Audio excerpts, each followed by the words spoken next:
Ay mga kapuso, nandito tayo sa pinakamalapit sa puso ko na syudad at may ginagawa tayong teleserye sa GMA. Pero hindi ko muna i-reveal, tayo-tayo lang muna.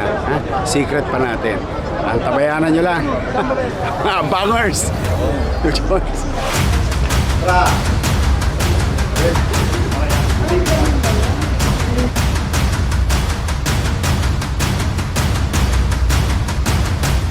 Actually, hindi ko pa siya nakaka-work yet. Pero so far, parang nakaka-pressure siya. Kasi I am still parang kumakapa kung paano ko mag-art in front of my dad. Kasi syempre, this is actually gonna be technically the first time na gonna be in scenes together where I'm gonna be talking to him, replying to him, and gano'n. And syempre, buong buhay ako lumaki na I'm talking to my dad like as my father.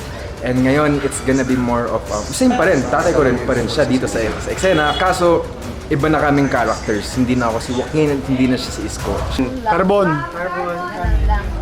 Masyado maputi. Sugat din sana, sugat. Mana sana eh. Asan kami? Sa Gedli?